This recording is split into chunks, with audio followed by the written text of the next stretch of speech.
आगे बढ़ेंगे, एक बड़ी खबर आपको बता दें, बंगाल में बाबरी मस्जिद का निर्माण कार्य शुरू हो गया है। यहाँ मुर्शिदाबाद के बेलडांगा में खुदाई का काम शुरू हो गया है। 1200 मौलानाओं ने यहाँ पर कुरान पढ़ी है। 300 करोड़ का मेगा प्रोजेक्ट, इसे बताया जा रहा है 2 साल में ये बाबरी मस्जिद बनाने का लक्ष्य यहाँ पर रखा गया है। प्रशासन अलर्ट है और चप्पे चप्पे पर पुलिस बल तैनात किया गया है। और ऐसे में जो टीएमसी के जो नेता रहे और पार्टी से बाहर आने के बाद अपनी ही एक नई पार्टी उन्होंने बनाई, जेयूपी, जहां पर हुमायूं कबीर, लेकिन अब एक और नया मोर्चा खोलते हुए यहां पर नजर आ रहे हैं। बंगाल में चुनाव है और उससे पहले एक बड़ा दाव यहां पर कहा जाए कि उनकी ओर से चला गया है और बाबरी मस्जिद बनाने को लेकर यहां पर काम शुरू हो गया है। 300 करोड़ का मेगा प्रोजेक्ट ये बताया जा रहा है, जहां पर 2 साल में ये बाबरी मस्जिद बनाने का लक्ष्य है।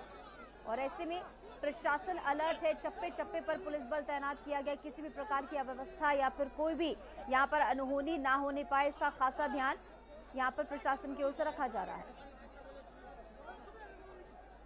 हम हुगली जिला से आया है बाबरी मस्जिद का देखने के लिए।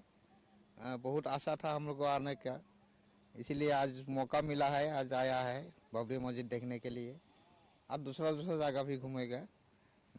बहुत दूर से आया है। बहुत आदमी है, बहुत आ रहा है, कोई बाली दे रहा है, कोई ईटा दे रहा है।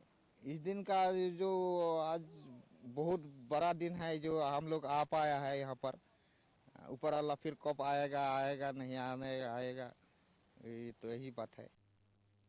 मुंबई में रहते देखता हूँ फेसबुक पे जो अब अपना गांव का बगल में बाबरी मस्जिद बना रहा है, इसीलिए हम लोग उधर से कोशिश किया है जो भी उद्বোधन होएगा तो भी हम लोग कोशिश करेगा इधर आने के लिए। मुंबई से हम लोग कल रात को आया था।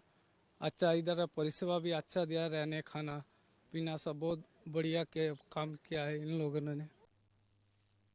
यहाँ पे सब कुछ मिल रहा है, बाबरीगंज मिल रहा है, काप मिल रहा है, हर चीज़ मिल रहा है। यहाँ पे लोग ज़्यादातर पसंद कर रहे हैं, बहुत दूर दूर से आ रहे हैं, यहाँ से लेके जा रहे सामान। अभी भोर 4 बजे तक अभी बहुत आदमी आया, इधर से ईंट लेके पूरा जा रहे हैं। हमारा जिधर स्थान होगा वहाँ पे।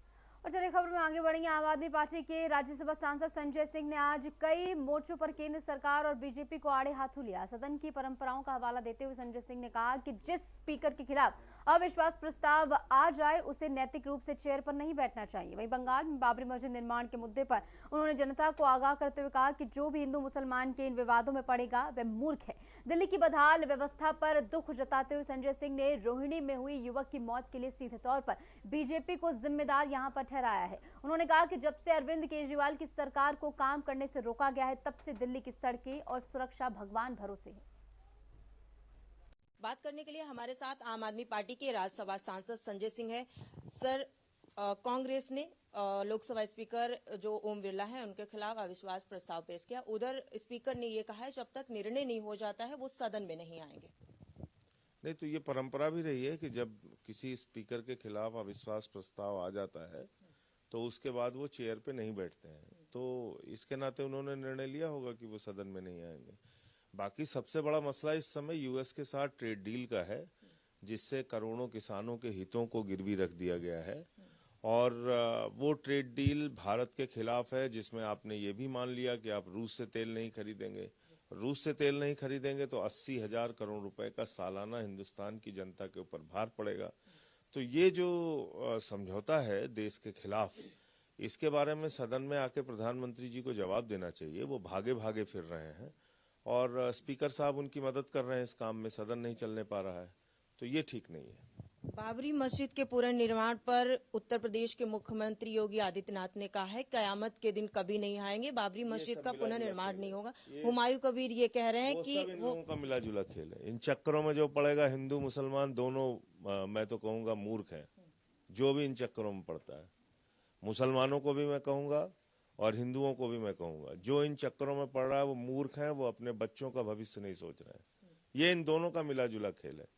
हुमायूं कबीर हो, योगी हो, मोदी हो, ये सब देश को बस बर्बादी की कगार पे ले जाना चाहते हैं। दिल्ली की बात करें तो आए दिन कभी मर्डर हो रहे, कभी गड्ढे में गिरकर के मौतें हो रही हैं। देखा गया जनकपुरी में एक व्यक्ति की जो है गड्ढे में गिरकर मौत हो गई। अगर हम बीती रात की बात करें तो रोहिणी सेक्टर 32 में एक शख्स की गड्ढे में गिरने से मौत हो जाती है और जो शख्स है वो बिहार का रहने वाला है। आज गड्ढे आप नहीं भर पा रहे हैं, गड्ढे आप उसको आसपास से घेर नहीं पा रहे हैं, जबकि एक घटना हो चुकी है। मतलब 3 घटनाएं देखिए आप, एक बीजेपी शासित राज्य में नोएडा में हुई, फिर उसके बाद जनकपुरी में हुई और अब आप रोहिणी की घटना देख लीजिए। तीनों घटनाएं ये बताती हैं कि भारतीय जनता पार्टी इंसान की जिंदगी के प्रति पूरी तरह से बेपरवाह है और ये आपराधिक लापरवाही के कारण की गई हत्या है। ये कोई सामान्य बात नहीं है। और आपने उसमें मजदूर को गिरफ्तार कर लिया। योगेश यादव नाम का एक मजदूर है फिरोजाबाद का, वो वहां पे काम करता था, उसको गिरफ्तार कर लिया। यानी कि जिन लोगों ने वो गड्ढा खोदा, जो लोग हत्या के लिए जिम्मेदार हैं, उनको आप न गिरफ्तार करके मजदूरों को गिरफ्तार कर रहे हैं। तो ये है इनका तरीका। बहुत बहुत धन्यवाद हिंदी खबर से बात करने के लिए। हमारे साथ थे आम आदमी पार्टी के राज्यसभा सांसद संजय सिंह। कैमरा पर्सन दीपक के साथ शालू चौहान, हिंदी खबर, दिल्ली। बढ़ेंगे आगे। सपा सांसद अवधेश प्रसाद ने उत्तर प्रदेश के बजट और बंगाल में बाबरी मस्जिद निर्माण के विवाद पर अपनी बेबाक राय रखी है। बजट पर प्रतिक्रिया देते हुए उन्होंने इसे किसानों और युवाओं की अनदेखी करने वाला बताया है। तो वहीं मुर्शिदाबाद में बाबरी मस्जिद की तर्ज पर हो रहे निर्माण को उन्होंने बीजेपी की एक बड़ी साजिश करार दिया है। सांसद ने आरोप लगाया कि जब सरकार महंगाई और बेरोजगारी जैसे असली मुद्दों पर घिरती है तो जनता का ध्यान भटकाने के लिए ऐसे विवादित मुद्दों को हवा दी जाती है।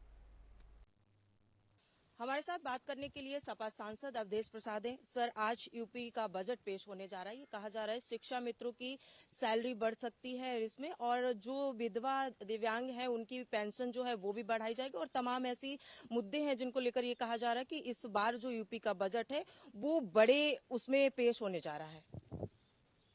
ऐसा है कि अभी तक जो भी बजट पेश हुआ है, अभी तो केंद्र का बजट पेश हुआ है, उस पर चर्चा भी चल रही है। इस बजट में कुछ भी नहीं है और देश की 95% जनता से कोई मतलब नहीं। बजट 5% लोगों के लिए है, तो किसान के लिए कुछ नहीं है, युवाओं के लिए कुछ नहीं है और मजदूरों के लिए कुछ नहीं है। तो उसी तरह से उत्तर प्रदेश का जो बजट है वो बजट पूरी तरह से जन समस्याओं से संबंधित बजट नहीं है, जनता को निराश करने वाला बजट है। और जहाँ तक शिक्षा मित्रों की बात कर रहे हैं आप, तो शिक्षा मित्रों तो हमारी सरकार थी, माननीय नेताजी थे, माननीय अखिलेश जी थे। शिक्षा मित्रों को प्राइमरी का अध्यापक बनाया गया था और जब भाजपा की सरकार आई तैसे फिर उनको शिक्षा मित्र 10,000 रुपये। तो ये छलावा है और लोभावना है और शब्दों का मायाजाल है और जनता के मूलभूत समस्याओं से, किसानों की समस्याओं से जुड़ा हुआ ये बजट नहीं है।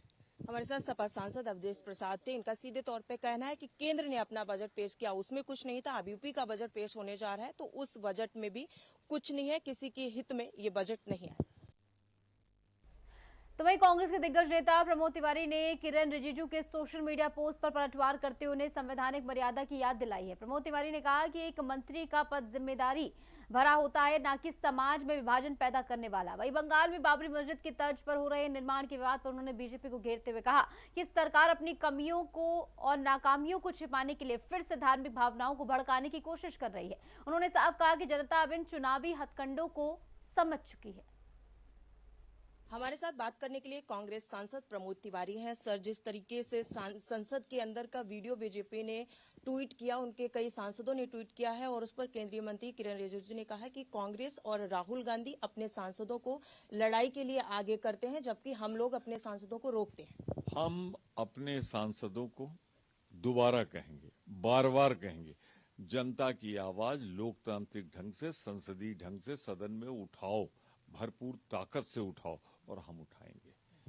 उससे भारतीय जनता पार्टी अगर चाहे भी तो हम डरने वाले नहीं हैं। हम यहाँ जनता ने चुन के भेजा है, जनता की समस्या उठाएंगे। वो क्या कहते हैं क्या नहीं कहते हम नहीं जानते, लेकिन इतना जरूर कहूँगा कि मैं उस दिन दुखी हुआ जब हमारे प्रधानमंत्री जी सदन में नहीं आए, सिर्फ इसलिए कि 3 महिलाएं सदन में थी।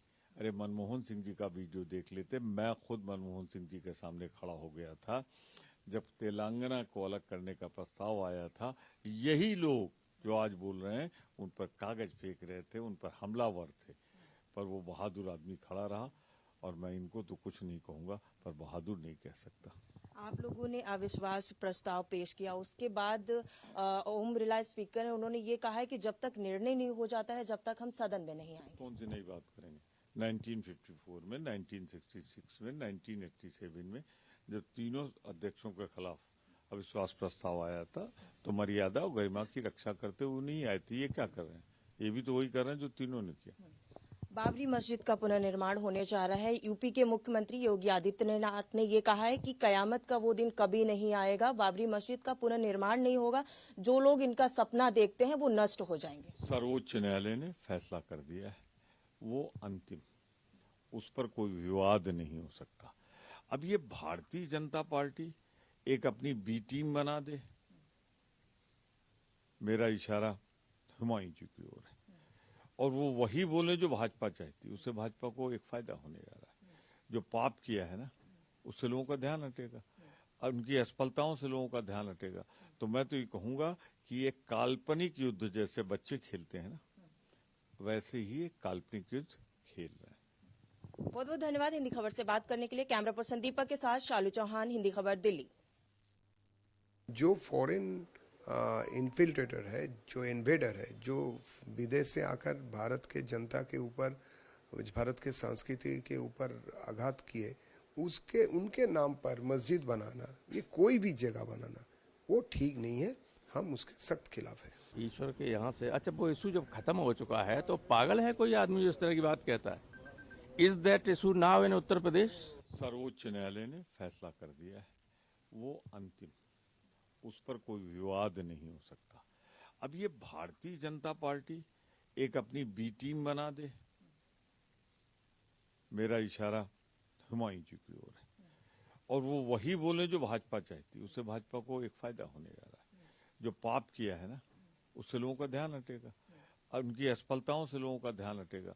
तो मैं तो ये कहूंगा कि एक काल्पनिक युद्ध जैसे बच्चे खेलते हैं ना, वैसे ही एक काल्पनिक युद्ध खेल रहे हैं। और इसी के साथ हमारे इस खास बुलेटिन में इतना ही। आप